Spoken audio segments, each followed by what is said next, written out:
வணக்கம். சத்தியம் சாத்தியமே நிகழ்ச்சிக்கு உங்களை வரவேற்கின்றோம். ஒரே நாடு ஒரே தேர்தல் திட்டத்திற்கு மத்திய அமைச்சரவை ஒப்புதல் வழங்கியிருக்கிறது. வருகின்ற 16ஆம் தேதி நாடாளுமன்றத்தில் மசோதா தாக்கல் செய்யப்பட இருக்கிறது என்ற தகவலும் வெளியாக இருக்கிறது.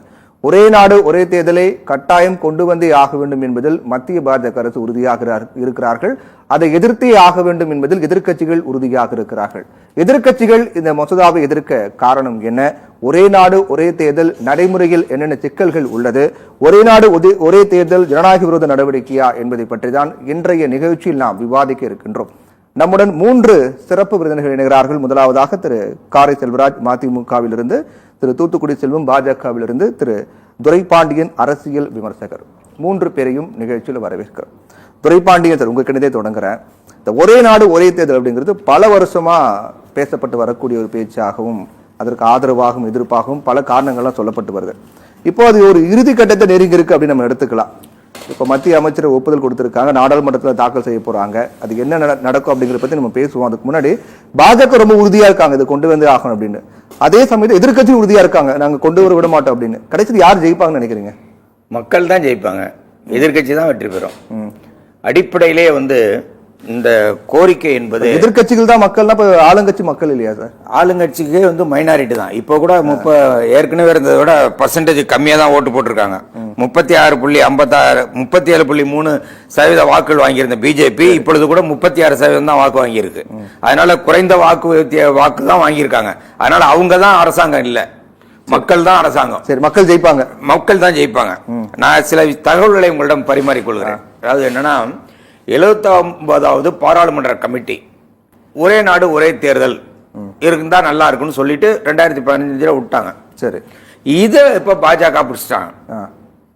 உடனே போன செப்டம்பர் 2023 அதுவும் ஒரு நாட்டினோட பிரசிடண்டா இருந்தவரை கூப்பிட்டு நீங்க தலைவரா இருங்கன்னா, யார் ஒரு கமிட்டிக்கு 7 பேர் கொண்ட ஒரு கமிட்டிக்கு நீங்க தலைவரா இருங்கன்னா, அதுவே ஒரு ஜனாதிபதியை குறைத்து மதிப்பிடுவது போல ஒரு செயல். அது அவரை இப்ப ஒரு அறிக்கையும் கொடுத்துட்டார்.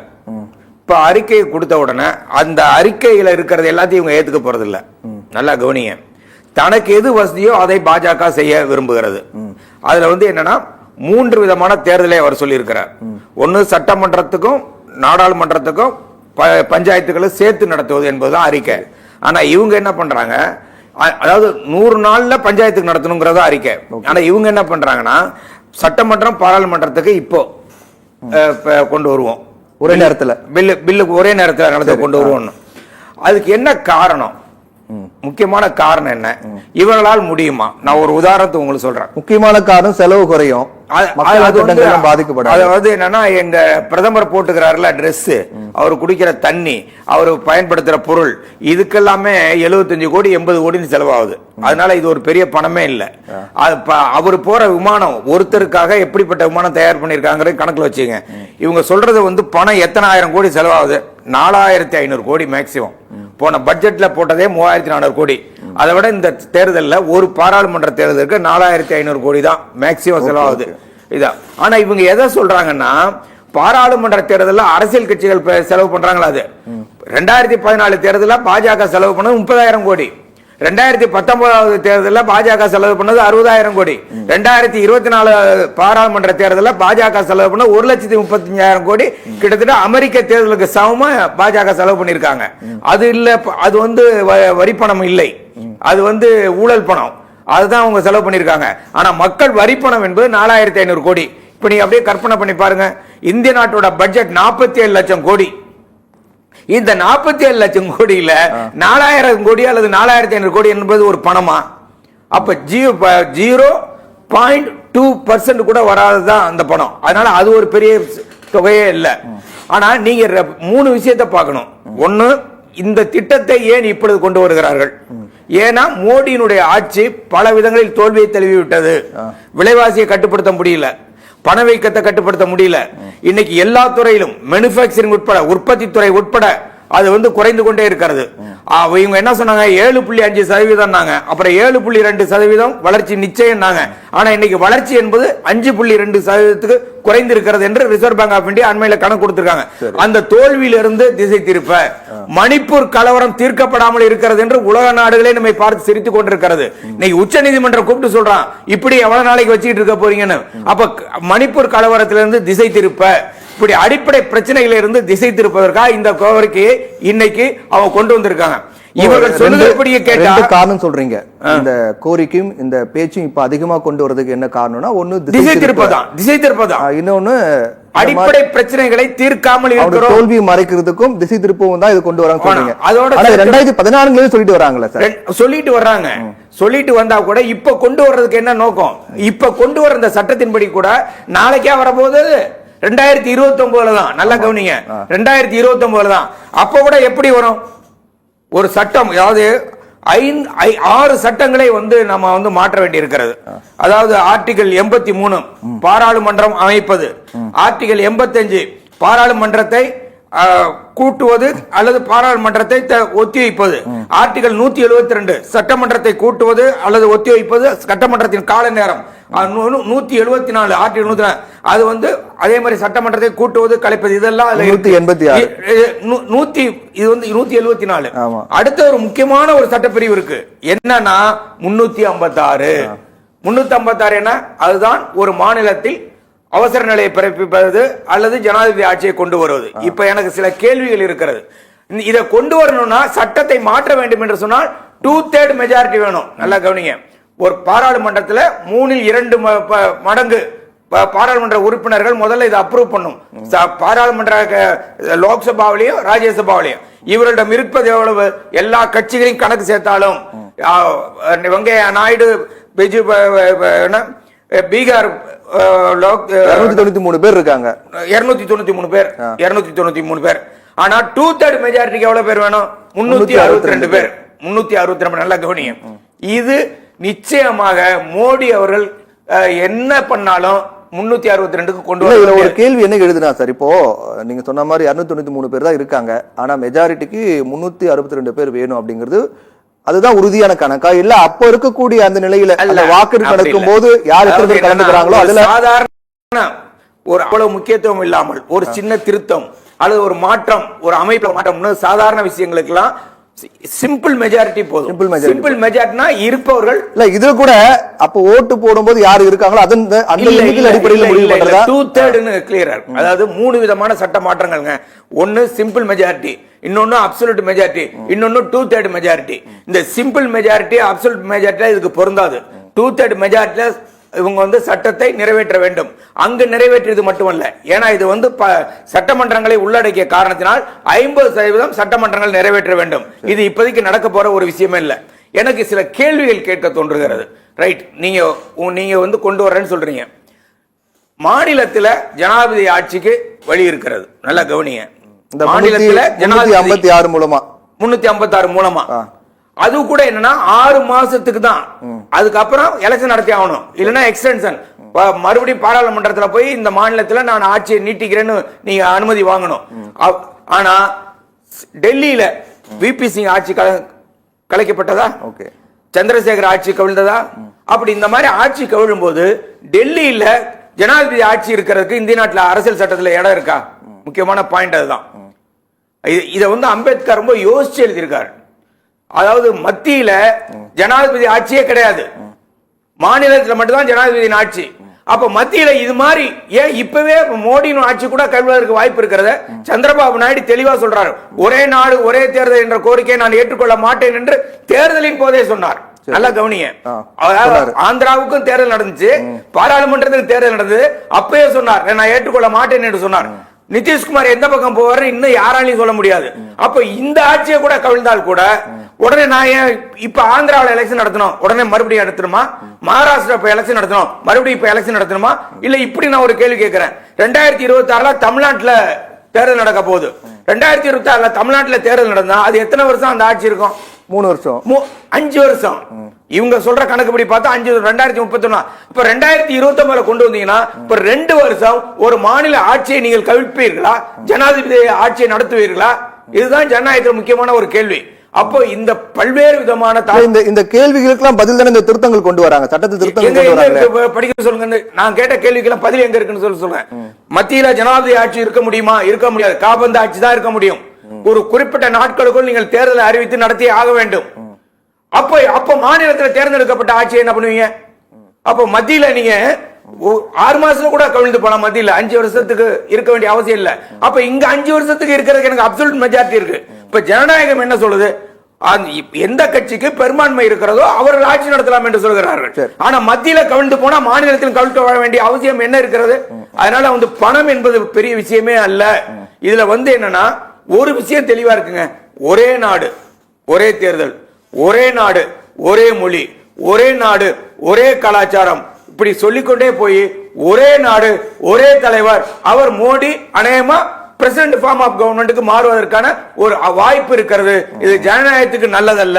சரி, கேட்போம். செல்வன் சார், துரைபாண்டியன் சார் சொன்னதை நீங்க தெளிவா கேட்டிருப்பீங்க, உங்களுக்கு புரிஞ்சிருக்கும்.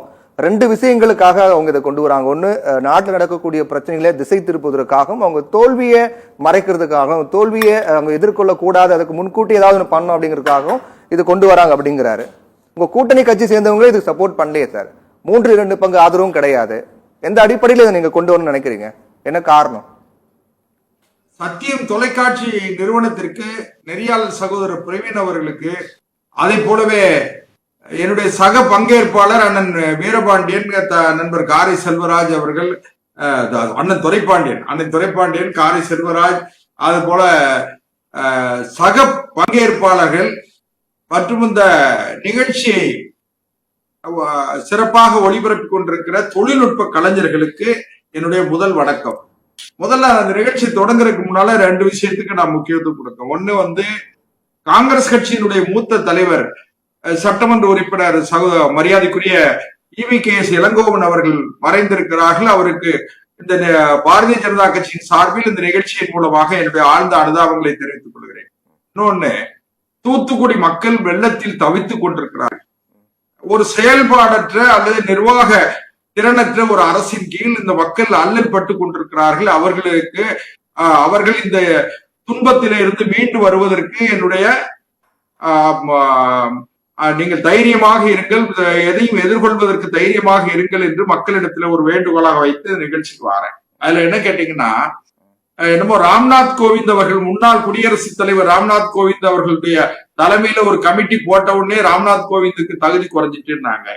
நான் என்ன சொல்றேன்னா, இவங்களுக்கு அதுலயும் இந்த பொது உடைமை இயக்கங்கள் இருக்கு பாருங்க, இவங்களுக்கு பொது உடைமை இயக்கம் சார்ந்த, பொது உடைமை இயக்கம் சார்ந்து சிந்திக்கிற அந்த இடதுசாரி சிந்தனை உள்ளவர்களுக்கு எல்லாம் என்னன்னு கேட்டீங்கன்னா, எது எடுத்தாலும் கோளாறு.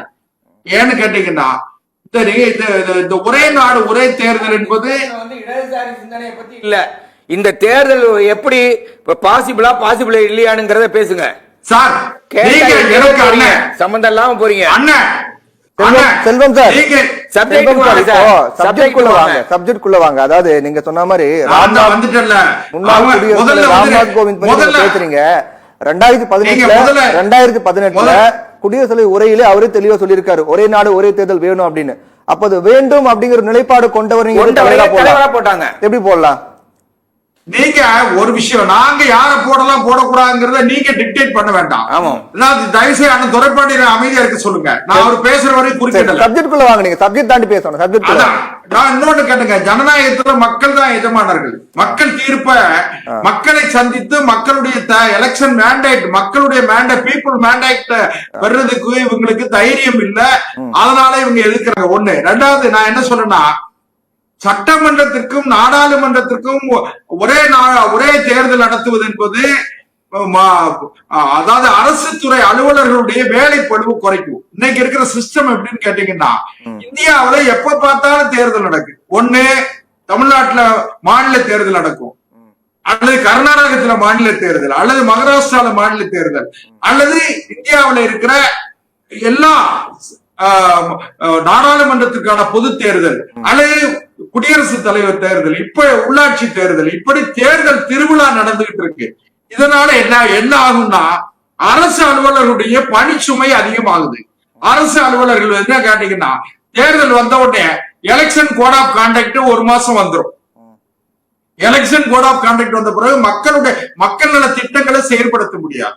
இன்னும் ஒரு முக்கியமான செய்தி ஒன்று சொல்லணும்னு விரும்புறேன். தயவு செய்து 1967 வரை இந்தியாவில் ஒரே நாடு ஒரே தேர்தல் என்றுதான் இருந்தது. ஒரே நாடு ஒரே தேர்தல் என்ற முறை நாடாளுமன்றத்திற்கு சட்டமன்றத்திற்கு ஒரே தேர்தல் என்று இருந்தது. இப்ப இவங்க எப்படி பொருள் இன்டர்பிரேஷன் எப்படி வந்து இத பொருள் கொள்றாங்கன்னு கேட்டீங்கன்னா, ஒரே நாடு ஒரே தேர்தல் ஒரே நாள் தேர்தல் அப்படின்னு நினைக்காங்க. அது கிடையாது. ஒரே நாடு. சரி, என்ன கேள்வி வருதுன்னா, இப்ப நீங்க சொன்ன மாதிரி 67 வரைக்கும் ஒரே நாடு ஒரே தேர்தல் இருந்தது, அதனால இது நடைமுறை கொண்டு வர சிக்கல் கிடையாது நீங்க சொல்றீங்க. ஆனா சமீபத்தில் நடைபெற்ற பல மாநில தேர்தல் கூட ஒரே கட்டமா நடத்த முடியலையே. ஒரு மாநில தேர்தல் கூட ஒரே கட்டமா நடத்த முடியாது. ஒட்டுமொத்த நாடு ஒரே தேர்தல் இல்ல பாதுகாப்பு குறைபாடு சொல்றீங்க. இப்ப ஜார்க்கண்ட் எலெக்ஷன் அனுமதிக்கணும், நெறியாளர்கள் தயவு செய்து அனுமதிங்க. அதாவது நீங்க உட்பட இத வந்து ஒரே நாடு ஒரே தேர்தலாக பாருங்கள். ஒரே நாள் தேர்தல் கிடையாது. ஏன்னு கேட்டீங்கன்னா, ஒரே நாடு ஒரே தேர்தல் என்பது ஒரு 3 கட்டங்களாக, அதாவது 28 மாநிலம் இருக்கு. 28 மாநிலத்தையும் ஒரு 3 கட்டம் ஒரே மாதத்தில் ஒரு மாத கால அவகாசத்தில் 3 கட்டங்களை நடத்துறதுல என்ன கஷ்டம் இருக்கு? நீங்க ஒரு பஞ்சாயத்து தேர்தல, ஒரு நகராட்சி தேர்தல, ஒரு மாநகராட்சி தேர்தல ஒரே கட்டமா நடத்த முடியல. இதெல்லாம் நீங்க கேட்க மாட்டீங்க. ஒரு தமிழ்நாடு என்கிற ஒரு சிறிய மாநிலம், ஒரு 8 கோடி மக்கள் இருக்கிற மாநிலத்துல ஒரு மாநகராட்சி தேர்தல், நகராட்சி தேர்தல், உள்ளாட்சி தேர்தல் இத ஒரே கட்டமா நடத்த முடியல. அப்படி இருக்கும்போது 140 கோடி மக்களை கொண்ட இந்தியா என்கிற பரந்துபட்ட நாட்டில் ஒரே நாளில் தேர்தல் என்பது சாத்தியம் இல்லை. அதே நேரத்துல ஒரே முறை, அதான் இப்போ ஒரு உதாரணத்துக்கு 28 மாநிலம் இருக்குதுன்னா அதுல வடகிழக்கு மாநிலங்களில் ஒரு முறை, அதே போலவே மத்திய பகுதியில் இருக்கிற மாநிலங்கள்ல ஒரு முறை, தென் பகுதியில் இருக்கிற தென்னிந்தியாவில் இருக்கிற ஒரு மாநிலங்களுக்கு ஒரு நாள், இப்படி ஒரு மாத காலத்தில் இந்த தேர்தலை நடத்தினால் செலவு மிச்சம் சார். இப்ப ஒரு மாத காலத்துக்குள்ள சார் நீங்க தான் இப்ப எலெக்ஷன் கமிஷனர், ஒரு வாரத்துல எலெக்ஷன் நடத்துற பத்தி பேசுறீங்கல்ல, உங்க மன்னர் போய் பிரச்சாரம் பண்ணுவதற்கு தகுந்தார் போல நீங்க வந்து ஒண்ணா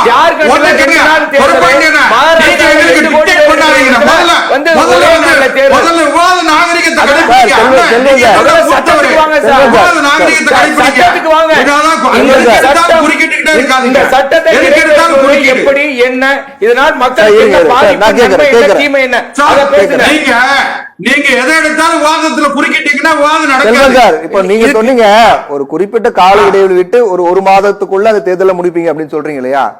ஒரு மாதத்தோட கடைசியில ஒரு தேர்தல் நடக்கும்போது மாதத்தோட தொடக்கத்துல எலெக்ஷன் நடக்கக்கூடிய அது அந்த ஆட்சிக்கு என்ன பண்ணுவீங்க?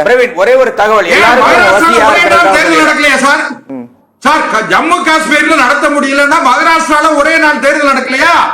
மகாராஷ்டிரால 3 முறை நடந்த 288 தொகுதி கொண்ட நாடா மகாராஷ்டிரா என்கிற பெரிய மாநிலத்துல ஒரே நாள் தேர்தல் நடந்தது. அது சாத்தியப்பட்டுச்சா இல்லையா? தமிழ்நாட்டுல ஒரே நாள் தேர்தல் சாத்தியப்பட்டுச்சா இல்லையா?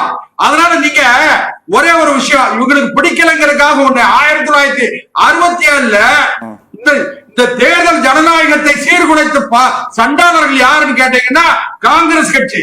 அதுக்கு துணை போனவர்கள் இவர்கள். 1967 வரையும் ஒரே நாடு ஒரே தேர்தல் என்ற முறைதான் இருந்தது. அதுக்கு பிறகு ஏன் வந்தது? இந்திரா காந்தி அம்மையாருக்கு காங்கிரஸ் கட்சியில இருந்த நெருக்கடி 1969ல இண்டிகேட் சிண்டிகேட் என்று காங்கிரஸ் கட்சி பிளவுபட்ட பிறகு அம்மையார் இந்திரா காந்தி அவர்கள் 1972 நடக்க வேண்டிய தேர்தலை ஓராண்டுகளுக்கு முன்பு 1971 நடத்துறாங்க. இதெல்லாம் புரிஞ்சுக்கிடாம உங்க இஷ்டத்துக்கு பேசிக்கிட்டு தான் நியாயம். அம்மையார் இந்திரா காந்தி அவர்கள் ஜாகீர் ஹுசேன், நான் பதில் சொல்றேன். அதான் ஜாகீர் ஹுசேன் இந்தியாவினுடைய குடியரசுத் தலைவராக இருந்த ஜாகீர் ஹுசேன் மறைந்த பிறகு காங்கிரஸ் அகில இந்தியாவினுடைய குடியரசுத் தலைவர் அன்றைக்கு மக்களவைத் தலைவராக இருந்த சஞ்சீவ் ரெட்டி இந்தியாவினுடைய குடியரசுத் தலைவர் வேட்பாளராக காங்கிரஸ் கட்சியின் சார்பில் அறிவித்தாங்க. ஆனால் அம்மையார் இந்திரா காந்தி அறிவித்தாங்க தெரியுமா? கிரீம ஒரு போட்டி வேட்பாளரை அறிவித்தாங்க.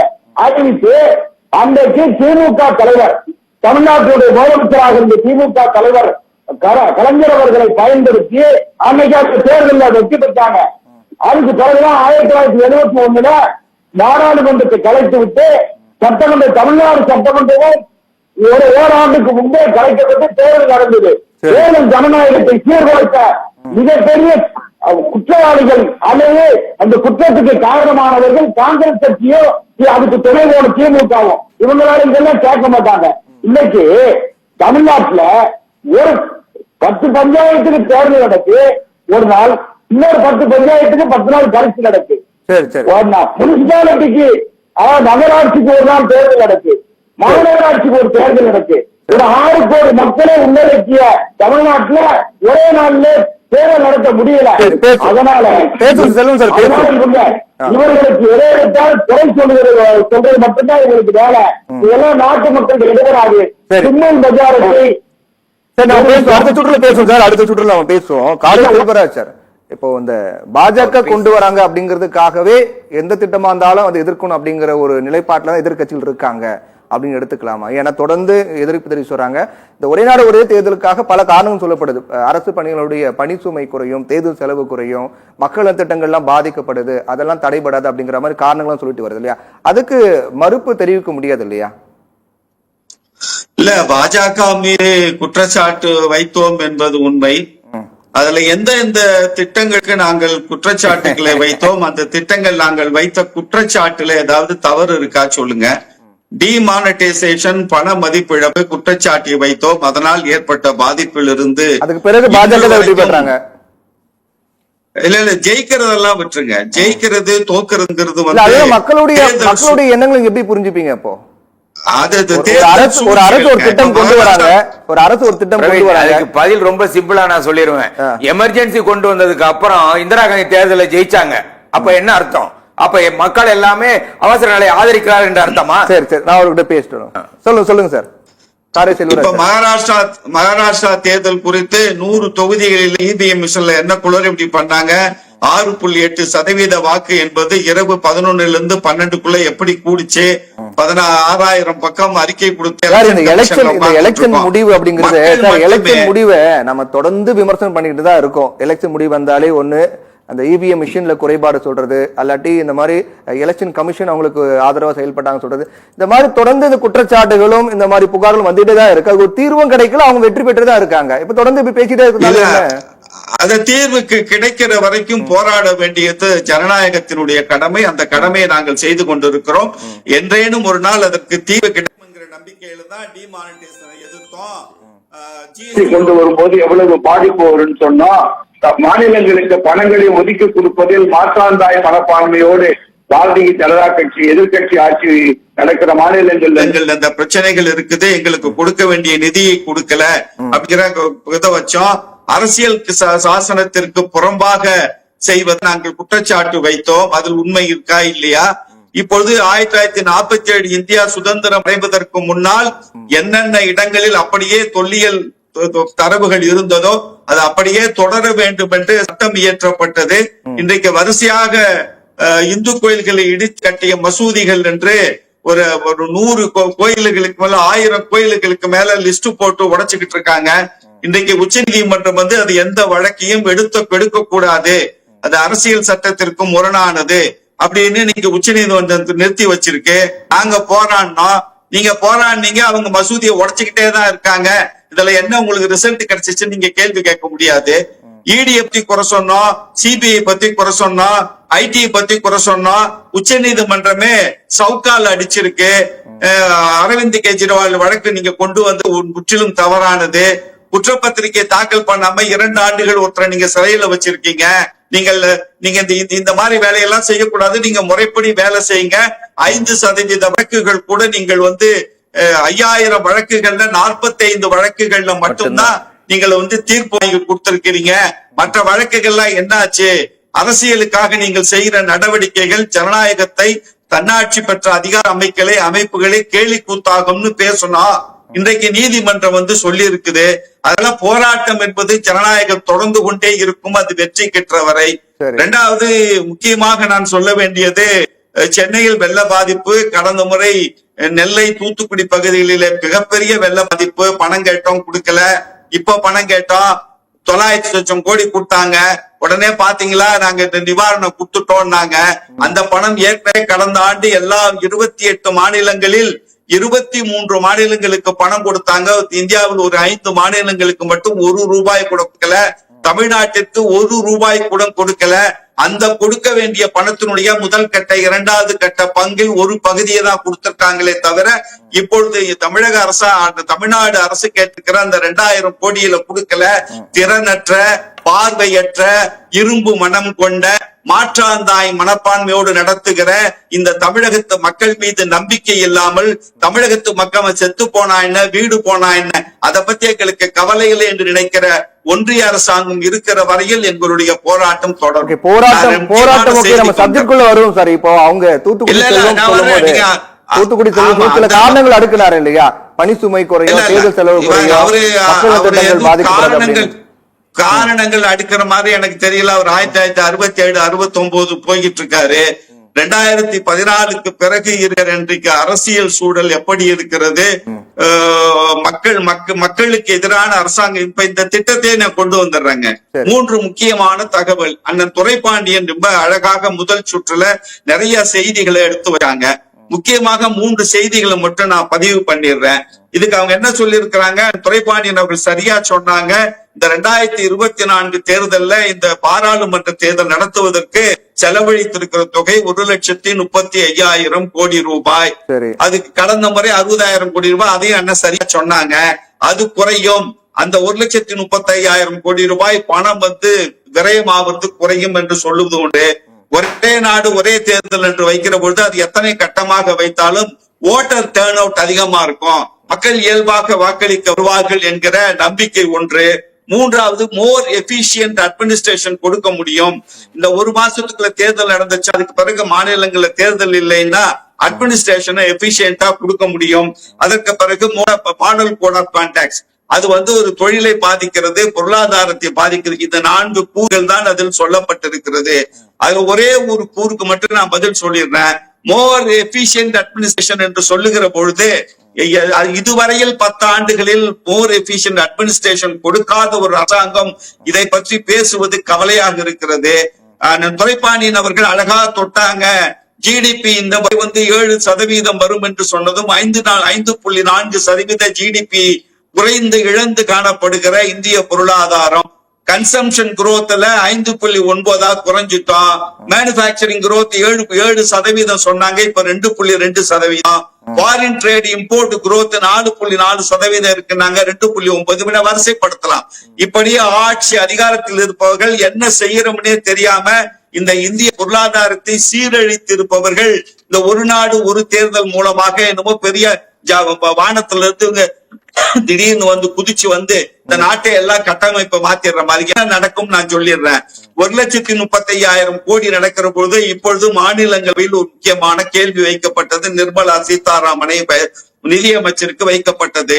கடந்த 5 ஆண்டுகளில் 6 நேஷனலைஸ்டு பேங்க், முக்கியமாக 4 அரசு வங்கிகள், 2 தனியார் வங்கிகள் கடனை தள்ளுபடி பண்ணியிருப்பது 6 லட்சம் கோடி ரூபாய்.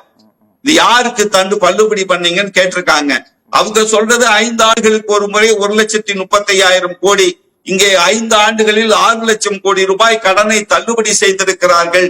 அதுல SBI, Punjab National Bank, Union Bank of India, Bank of Baroda, இந்த 6 வங்கிகளும் கிட்டத்தட்ட 6 லட்சம். நான் புள்ளி விவரம் சொல்லிடுறேன். அவங்க நிர்வாக திறன். ஸ்டேட் பேங்க் ஆஃப் இந்தியா 2,86,000 கோடி ரூபாய் கடனை தள்ளுபடி யாருக்குன்னு நான் அப்புறம் சொல்றேன், அதான் ஹைலைட். பஞ்சாப் நேஷனல் பேங்க் 1 லட்சம் கோடி, பேங்க் ஆஃப் பரோடா 92,000 கோடி, யூனியன் பேங்க் ஆஃப் இந்தியா 78,000 கோடி, இது மொத்தமா பேங்க் ஆஃப் இந்தியா 62,000 கோடி. இதெல்லாம் கூட்டி பாத்தீங்கன்னா 6 லட்சம் கோடி வருது. இந்த 6 லட்சம் கோடி ரூபாயில இந்த கடனை தள்ளுபடி எப்படி பண்ணாங்கன்னு கேட்டீங்கன்னா, அவங்க கடன் வாங்கி இருப்பது 57,000 கோடின்னு வச்சுங்க ஒரு கம்பெனி. அந்த கம்பெனியை கொண்டு போய் டாடா வாங்குறேங்கிறான். அவனுக்கு அந்த கம்பெனியோட 35,000 கோடின்னு நிர்ணயம் பண்றாங்க. அந்த 35,000 கோடியையும் அந்த வங்கியே கடன் கொடுக்குது. அப்போ மக்களுடைய பணம் ஒட்டுமொத்த அதிகார வங்கியினுடைய ஒட்டுமொத்த பொருளாதார சிந்தனையும் சிதைக்கிற ஒரு அரசாங்கம். நிர்மலா சீதாராமன் இதுவரைக்கும் கடந்த 10 ஆண்டுகள உருப்படியா ஒரு கேள்வி பதில் சொன்னதில்லை. வெங்காயம் பிடிக்கல, வெண்டைக்காய் பிடிக்கலன்னா பேச தெரியும். இந்த கேள்விக்கு பதில் சொல்லல. தள்ளுபடி பண்ணிருக்காங்கன்னு சொல்றேன். 13 குஜராத்தி கம்பெனிகளுக்கு கணக்கு வச்சுக்கோங்க. மிக 1,34,000 கோடி ரூபாய் செலவாகுதுன்றாங்க ஒரு ஜனநாயக தேர்தல் நடத்துவதற்கு. 6 லட்சம் கோடி அவர்கள் தள்ளுபடி பண்ணது 13 குஜராத்திகளுக்கு. இந்தியாவில் இருக்கிற எல்லா மாநிலத்திலும் இருக்கிற தொழிலதிபர்களுக்கு இல்ல. அது என்ன 13 குஜராத்திகளுக்கு 6 லட்சம் கோடியை கடனை தள்ளுபடி பண்ணி கொடுத்துட்டு அதே கம்பெனியை குறைந்த விலையில அதே பேங்க் கடன் கொடுத்து அதே குஜராத்திகளுக்கு கொடுக்கிற ஒரு அரசாங்கம், திறனற்ற அரசாங்கம், இந்த மண்ணில் ஆட்சி செய்வதற்கான எந்த ஒரு நியாயமும் இல்லை. ஒரு அறிவாற்றல் இல்லாத ஒட்டுமொத்த இந்த அமைச்சரவையை வைத்துக் கொண்டு இவர்கள் இவர்கள் பேசுவது என்பது வெறுங்கையில முழம் போடுது. சிந்திக்க சிந்தனை வேணும். நீங்க சொன்ன புதுசா ஒண்ணு நடக்குங்க. கூடிய விரைவில் அமெரிக்கா போன்று தேர்தல் அமைப்பு முறை மாறப் போகிறது. டொனால்டு ட்ரம்ப் மாதிரி அடுத்த தேர்தலில் அதிபராக முடிசூடுவதற்கு நரேந்திர மோடி அவர்கள் தயாராக இருக்காங்க.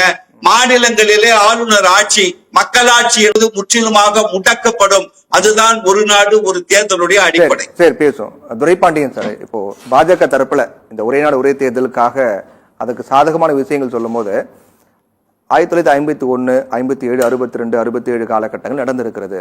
அதே மீண்டும் நடந்திருக்குன்னா சட்டம் இயற்றி நடக்கலங்க. 1967 வரையில மத்தியிலும் மாநிலத்திலும் ஒரே கட்சி ஆட்சி நடைபெற்றது. சரி, அரசியல் சூழல் மாறி இருக்கு. நான் சொல்லிடுறேன். இல்ல, அதான் அரசியல் சூழல் மாறி இருக்கின்ற அரசியல் சூழல் முற்றிலுமாக மாறிவிட்டது. 57லயே கம்யூனிஸ்டுகள் தலைமையிலான EMS நம்பூதிரிப்பாடு மந்திரி சபை கேரளாவுக்கு வந்துருச்சு. புரியுதுங்களா?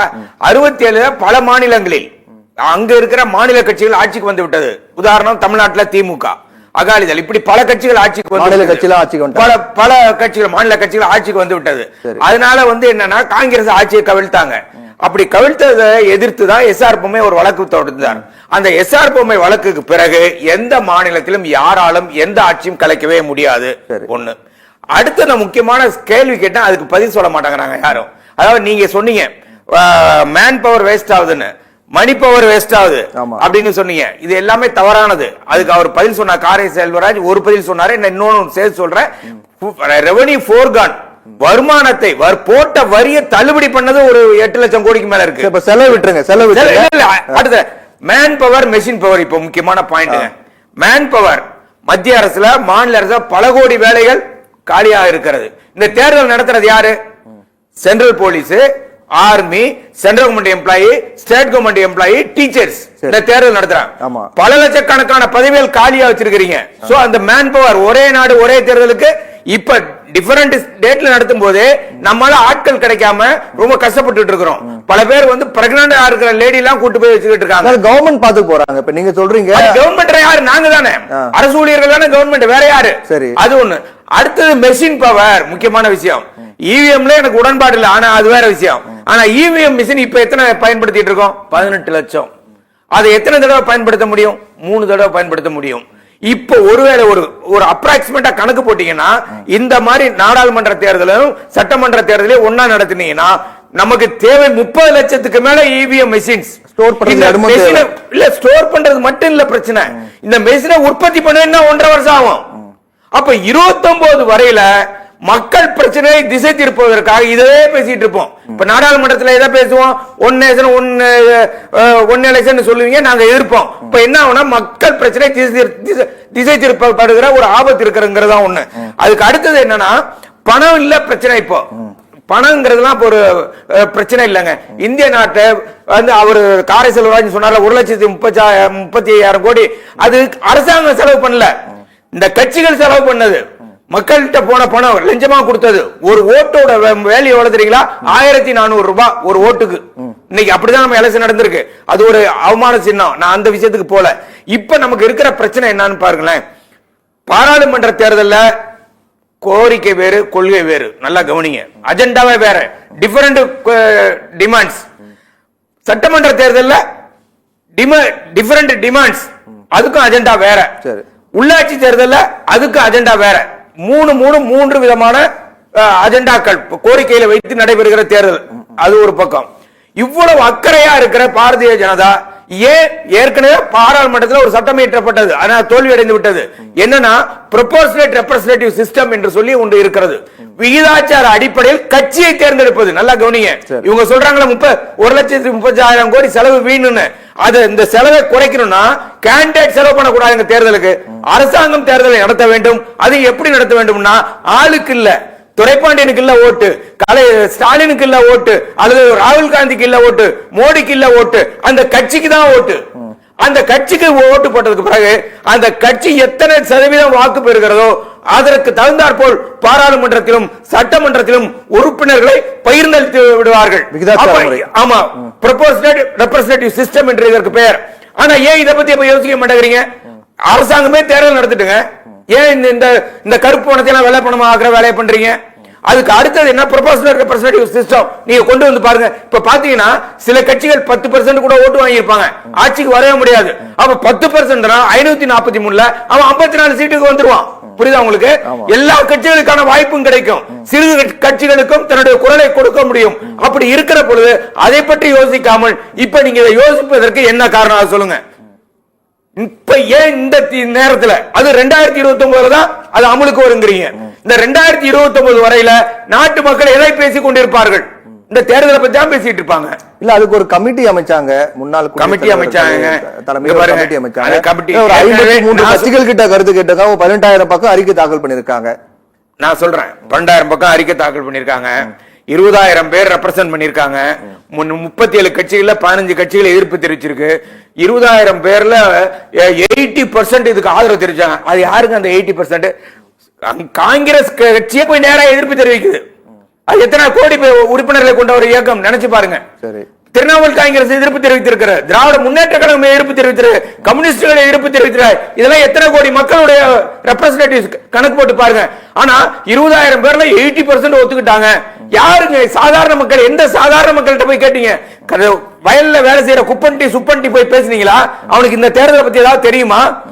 அப்போ இது ஒரு ஏமாற்று வேலை என்பதுதான், அதுல எந்த சந்தேகமும் இல்ல.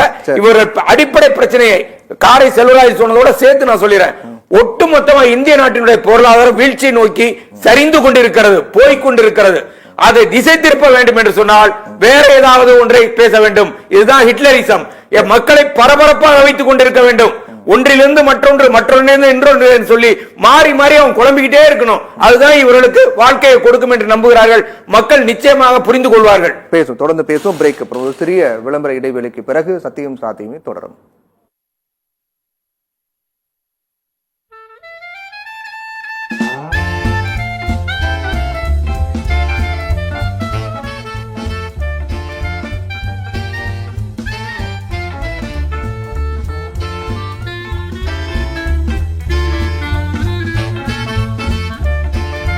The school was designed by a parent.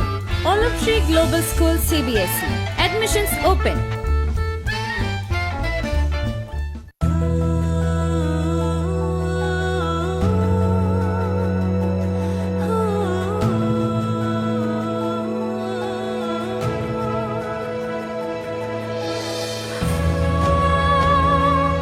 Diadem designer dresses for weddings, family functions and birthday celebrations. Showrooms now at Nungambakam near US Consulate and Anna Nagar near Thirumangalam Metro Station. What's the solution for the world-class education that gives life to your children? 50% of the human intelligence develop between 0 to 5 years. At Olive Tree International School, we provide world-class amenities with a minimum fee, world-class education, AC classrooms. Olive Tree International School. Contact 75500 1001.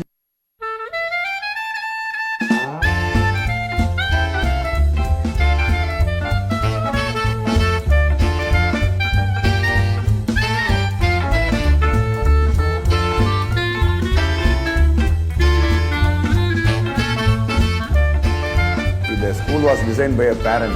Olive Tree Global School CBSE. Admissions open.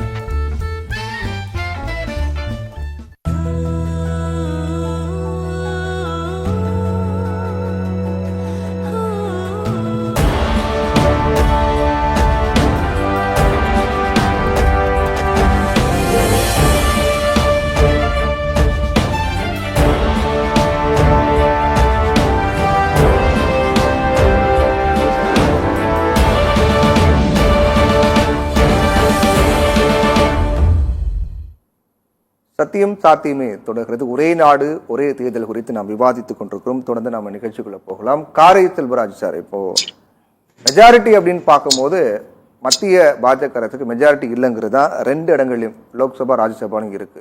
அதையும் தாண்டி அந்த majority இல்லை அப்படிங்கிறது ரொம்ப கிளியரா தெரியும் போது கூட இதை பத்தி ரொம்ப தீவிரமா பேசுறாங்க. மத்திய அமைச்சர் ஒப்புதல் கொடுத்திருக்காங்க, 16ஆம் தேதி தாக்கல் செய்ய போறாங்க அப்படின்னு சொல்லப்பட்டது. இதுக்கான காரணம் என்ன நினைக்கிறீங்க? இதுக்கு என்ன காரணம் கேட்டீங்கன்னா, அவருடைய நீண்ட கால கோரிக்கையா இருந்தாலும் இந்த இந்த இந்த பாராளுமன்ற இப்பொழுது நடந்து கொண்டிருக்கிற இந்த குளிர்கால கூட்டத்தொடர்ல எந்த செய்திகள் எல்லாம் பேசப்படும் என்பது அவர்களுக்கு தெரியும். அது இந்தியா கூட்டணி கட்சிகள் அதானி விவகாரத்தை மிக பெருசாக எடுக்கும், செபியோட பிரச்சனைகளை மிக விரிவாக பேசக்கூடிய இடத்திற்கு தள்ளுவார்கள் என்பது இவர்களுக்கு தெரியும். இதுக்கு இடையில இந்த முறை 13 மசோதாவை நிறைவேற்றுவது அவர்கள் திட்டம். நீங்க கடந்த முறை பார்த்திருப்பீங்க, 149 எம்பிக்களை ஒரே நேரத்துல வெளியில அனுப்பிச்சிட்டு மசோதாவை தாக்கல் பண்ணது. 99 மசோதாக்கள் இதுவரையில் இவர்கள் நரேந்திர மோடி அவர்கள் ஆட்சியில பாத்தீங்கன்னா விவாதத்திற்கு உட்படாமலேயே நிறைவேற்றியதுதான் அதிகம். இது உச்ச நீதிமன்றமே சொல்லி இருந்தது. டாக்டர் DY சந்திரசூட் அவர்களே சொல்லி இருந்தாங்க, இது பாராளுமன்றத்திலே மக்கள் மன்றத்திலே விவாதித்து எடுக்கக்கூடிய மசோதாக்களை அங்கே விவாதம் செய்யாமல் அது எல்லாம் கொண்டு நீதிமன்றத்தின் தலையில் சுமத்தி எங்களுடைய வழக்கு எண்ணிக்கை அதிகம் பண்றீங்க. நீங்க மசோதாக்களை பாராளுமன்றத்தில் எதிர்கட்சியோடு விவாதித்து நிறைவேற்றுவதுதான் ஜனநாயக மாண்பு என்கிற வழிகாட்டுதலை உச்ச நீதிமன்றம் கொடுத்ததற்கு பிறகும் குறுக்கு வழியில போய்தான் இந்த மசோதாக்களை நிறைவேற்ற வேண்டிய ஒரு சூழ்நிலையில் பாஜக இருக்கிறது. ஒன்று, நீங்க சொன்ன மாதிரி அறுதி பெரும்பான்மையில வாக்கெடுப்பு நடத்தினால் இது பாராளுமன்றத்திலேயோ மாநிலங்களவையிலும் கிடைக்காது என்று தெரிந்து சொல்லுவது என்பது 3 விடயங்களுக்காக. ஒன்று, இந்த அதானி இஷ்யூ சொன்ன, இரண்டாவது மணிப்பூர் அண்ணன் துரைப்பாண்டியன் அவர்கள் சொன்னாங்க, மூன்றாவது பாத்தீங்கன்னு சொன்னீங்கன்னா நம்ம காஷ்மீர் இஷ்யூ. நீங்க இதுல ஒரே ஒரு உதாரணம் மட்டும் எடுத்துக்கங்க. காஷ்மீர்ல அந்த 370 சட்டத்தை அவர்கள் நீக்குகிற பொழுது அவர்கள் 2018ஆவது ஆண்டு, எத்தனை வருஷம் கழிச்சு அந்த மாநிலத்துக்கு தேர்தல் நடத்தினாங்க? கிட்டத்தட்ட 6.5 ஆண்டு காலம் பிரசிடென்ட் ரூல் மாநிலத்திலே மாநில மக்களுடைய அதிகாரம் பறிக்கப்பட்டு ஒன்றிய அரசாங்கத்தின் கையிலே ஒரு அதிகாரத்தை 6.5 ஆண்டுகள் அவங்க கையில வச்சிருந்த நம்ம எவ்வளவு போராடினோம், அந்த மக்கள் எவ்வளவு போராடினாங்க. மெஹபூபா முஃப்தியோட ஆட்சி கவிழ்க்கப்பட்டதற்கு பிறகு 6.5 ஆண்டு அந்த மாநிலத்திற்கான உரிமைகளை மீட்டெடுக்கிற அந்த மக்களாட்சி இங்க நடக்கல, ஜனாதிபதி ஆட்சி நடந்தது. எத்தனை முறை நம்ம இதை பாராளுமன்றத்துல பேசிட்டோம், அவங்க பதில் சொல்லிட்டாங்க. இப்ப தேர்தல் நடந்திருக்கிறது, இந்தியா கூட்டணி அளப்பரிய வெற்றியை பெற்றிருக்கிறது.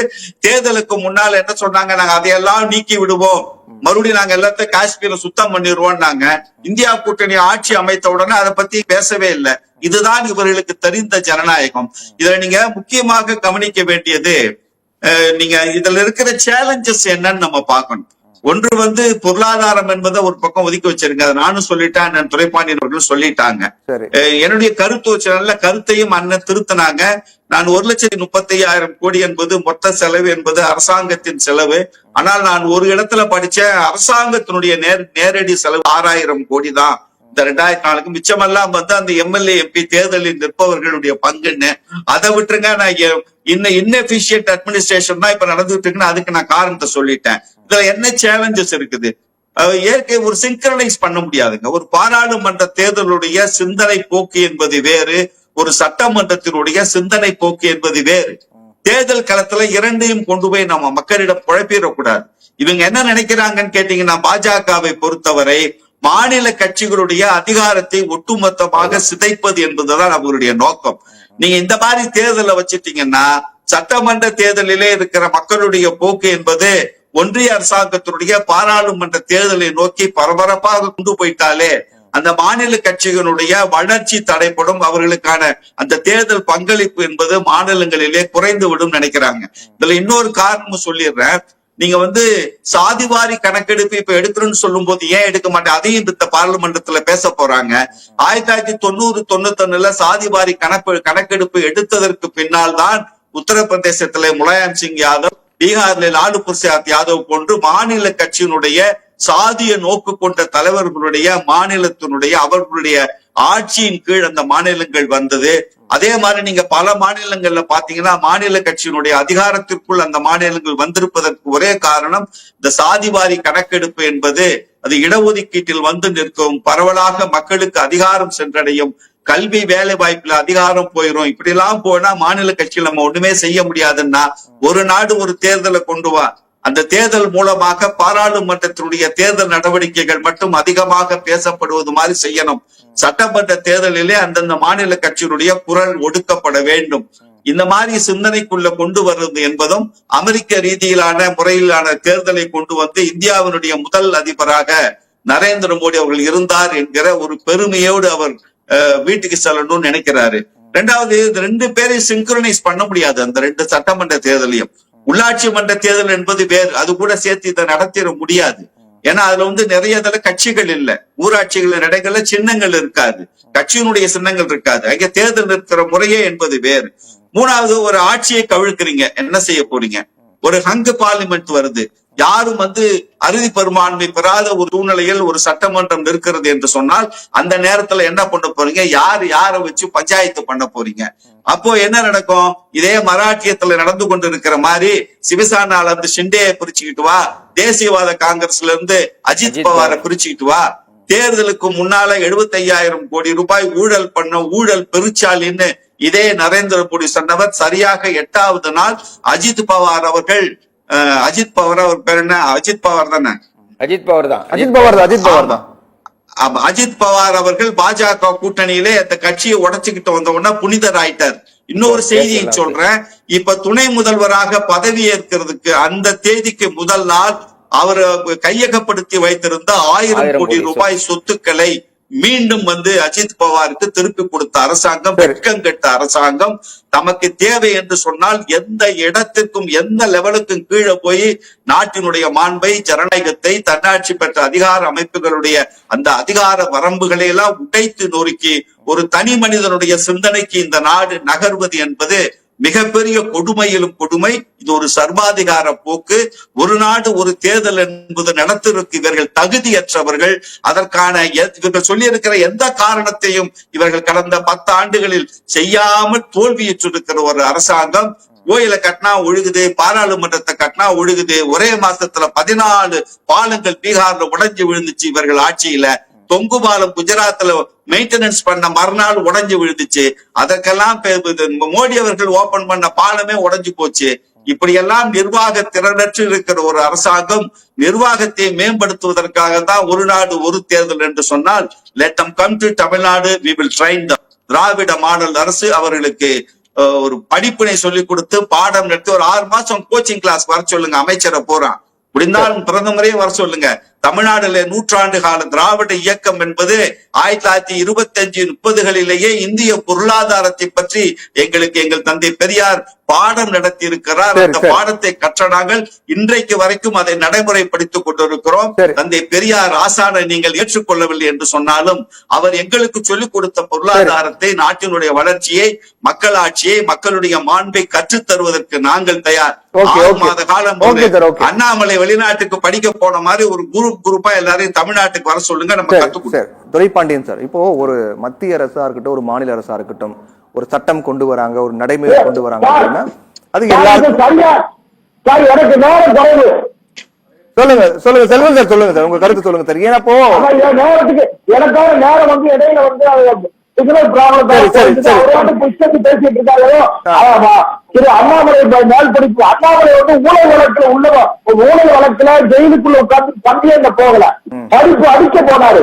ஊழல் வழக்குல அமைச்சர்கள் கம்ப்ளைண்ட் பண்ணிட்டு இருக்காங்க. தென்பெண்ணை ஆற்றின் குறுக்கே இப்போ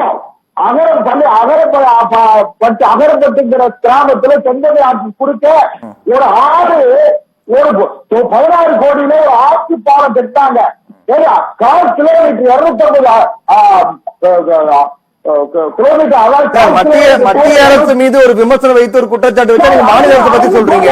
அந்த குற்றச்சாட்டு சொல்ல மாட்டீங்களா சார்? அனுமதிக்கிறீங்க? இல்ல நான் அனுமதிக்கிறேன் சார், அனுமதிக்காம இல்ல. என்னோட கேள்விதான் ஒண்ணு கேட்கிறேன். சொல்லுங்க. அவங்க மத்திய அரசு மீது மத்திய அரசுடைய செயல்பாடு மீது ஒரு விமர்சனம் வைக்கிறாங்க, குற்றச்சாட்டு வைக்கிறாங்க. அதுக்கு விளக்கம் கொடுக்காம நீங்க வந்து மாநில அரசு செய்யக்கூடிய செயல்களை விமர்சனம் பண்றது எந்த வகையில கரெக்டா இருக்கும்?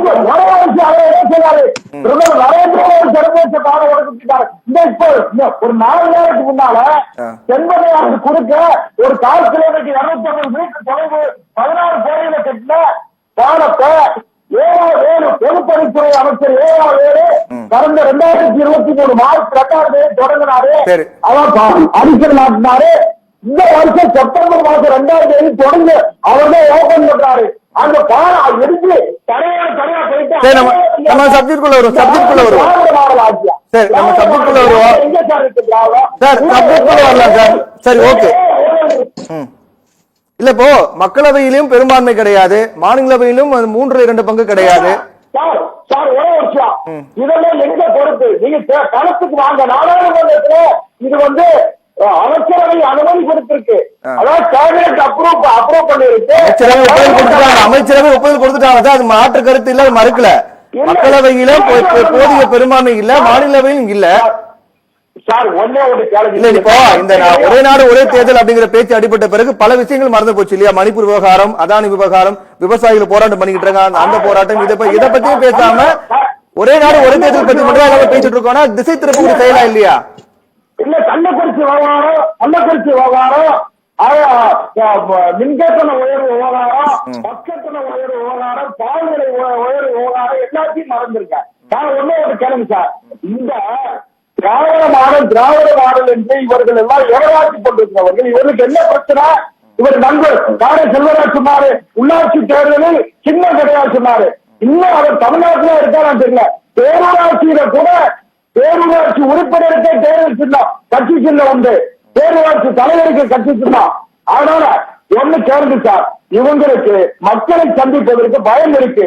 இவர்களுக்கு ஆட்டம், இந்த அரசாங்கம் மிகப்பெரிய நீங்க சொல்றதெல்லாம் சரி சார், நீங்க சொல்ற கருத்தெல்லாம் உங்களுடைய கருத்து ஓகே. இப்போ கேள்வி என்னன்னா, இந்த ஒரே நாடு ஒரே தேர்தல் நடைமுறைப்படுத்தணும் அப்படின்னா அதுக்கு போதிய பெரும்பான்மை தேவை இல்லையா? மக்களவையில 362 பேர் ஆதரவு தேவை, மாநிலங்களவையில கிட்டத்தட்ட 156 பேர் தேவை ஆதரவு. ரெண்டுமே இல்லைன்னும் போது இதை பத்தி எதுக்கு இவ்வளவு தீவிரமா பேசுறீங்க? பேச என்ன காரணம்?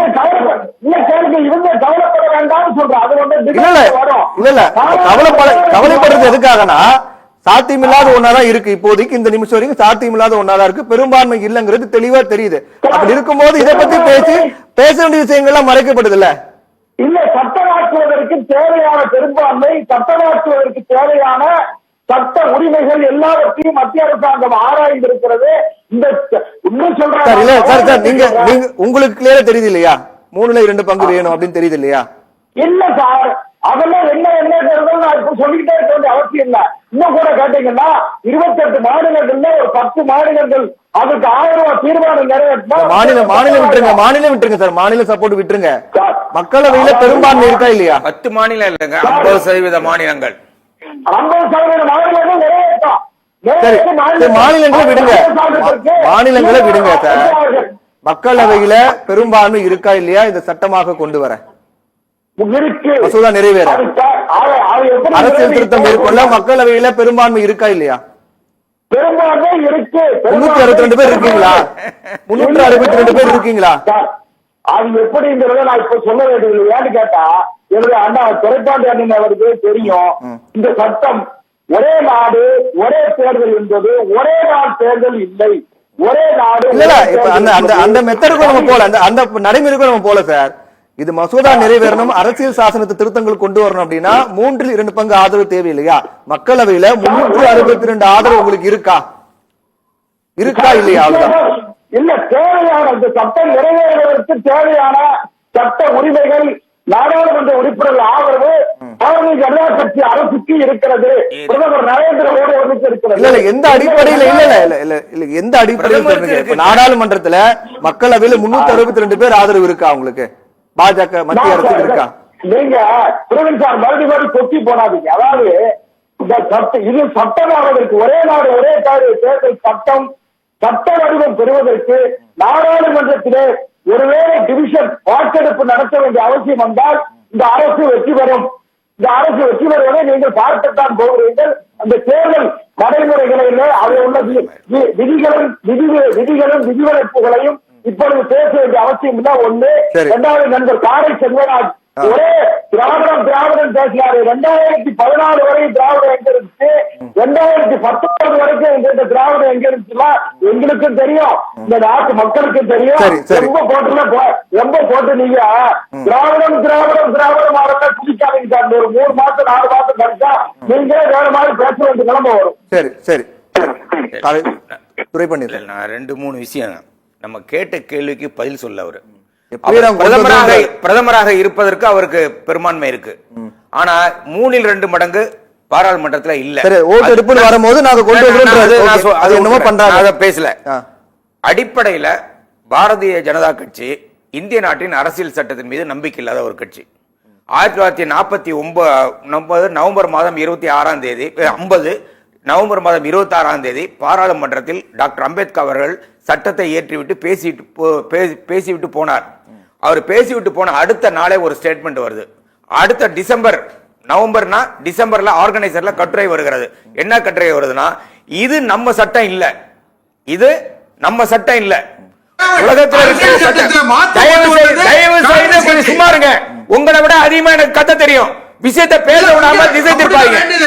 அதாவது அவர் வந்து டிசம்பர் நான் சொல்றதுக்கு ஆர்கனைசர்ல எழுதுற கட்டுரை என்னன்னா, இந்திய நாட்டினுடைய அரசியல் சட்டம் இந்திய நாட்டு மக்களுக்கான சட்டம் அல்ல, அது இந்துக்களுக்கான சட்டம் அல்ல. வெளிநாட்டில் இருக்கிற சட்டங்களை எல்லாம் குழப்பி அதுல இருந்து அங்க ஒண்ணு இங்க ஒண்ணு எடுத்து ஒரு சட்டத்தை கொண்டு வந்திருக்கிறாங்க. நம்முடைய சட்டம் மனுநீதி என்று சொன்னவர்கள் ஒண்ணு.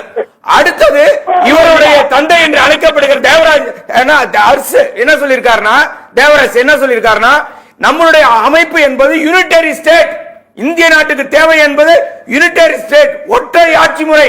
ஒற்றை ஆட்சி முறை என்னன்னா, ஒரு வலுவான மத்திய அரசாங்கம், வலுவே இல்லாத ஒரு பஞ்சாயத்து ஆபீஸ் மாதிரி இருக்கிற ஒரு மாநில அரசாங்கம். ஆனால் இப்பொழுது இருப்பது யூனியன் ஆஃப் ஸ்டேட்ஸ். இந்த யூனியன் ஆஃப் ஸ்டேட்ஸ் என்ற கான்செப்ட்ல நம்பிக்கை இல்லாதவர்கள் இவர்கள். அடுத்த இன்னொரு விஷயம் சொல்லிடுறேன். அடிக்கடி தேர்தல் இவங்க என்ன ரொம்ப கஷ்டப்படுற மாதிரி.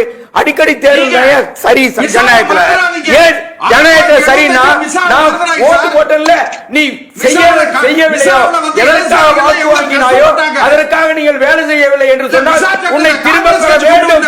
அதனால தேர்தல் அவசியம். அடிக்கடி தேர்தல் உரிமையை நிலைநாட்டுவதற்கான ஒரு வாய்ப்பு இருக்கிறது. அடுத்த ஒரு முக்கியமான விஷயம், இன்னைக்கு வந்து பொருளாதாரத்தில் பயன்படுத்தப்படுகிற வார்த்தை மொதானின்னு ஒரு வார்த்தை. மோடி பிளஸ் அதானி மொதானி. அதே மாதிரி சமூகத்தை பயன்படுத்தப்படுகிற வார்த்தை என்ன தெரியுங்களா? Ethnic democracy. Ethnic democracy sir, அது விளக்கம் கொடுத்துட்டாங்க சார். அதானி தமிழ்நாட்டு வந்து விளக்கம் கொடுத்துட்டாங்க. எத்னிக் டெமோக்ரசி என்று சொன்னால் ஒரு இனத்தின் ஜனநாயகம். நல்லா கவனிங்க, மெஜாரிட்டி இனத்தின் ஜனநாயகம் தான் எத்னிக் டெமோக்ரசி. அந்த எத்னிக் டெமோக்ரசி ஒரு இந்து ராஜ்யத்தை நோக்கி இந்திய நாட்டை எடுத்து செல்வதற்கான ஒரு முயற்சி. மாநில கட்சிகளை, அவர்களுக்கு எதிரான கொள்கை கொண்ட, நல்ல கவனிய, எதிரான கொள்கை கொண்ட மாநில கட்சிகளை ஒடுக்குவதற்கான முயற்சி. நாடாளுமன்றத்திற்கு தேர்தல் நடந்தால் அதற்கான கோரிக்கைகள் வேறு, சட்டமன்றத்துக்கு தேர்தல் நடந்தால் அதற்கான கோரிக்கைகள் வேறு, உள்ளாட்சிக்கு தேர்தல் நடந்தால் அதற்கான கோரிக்கைகள் வேறு. இது மூன்றும் சேர்ந்து போகவே முடியாது. நிச்சயமாக இந்த சட்டம் பாராளுமன்றத்திலேயே தோற்கடிக்கப்படும். பாராளுமன்றத்தில் சட்டம் நிறைவேறும். நம்ம நேரம் இல்ல, நம்ம நிகழ்ச்சி முடிக்கலாம். நிச்சயமாக நிறைவேறும். நிகழ்ச்சி முடிக்கலாம். நிகழ்ச்சி நிறைவு பகுதி வந்துட்டும். நிகழ்ச்சியில் கலந்து கொண்ட 3 பேருக்கும் மிக நன்றி. நேயர்களே, மற்றும் ஒரு நிகழ்ச்சியில் சந்திக்கும் வரை நன்றி, வணக்கம்.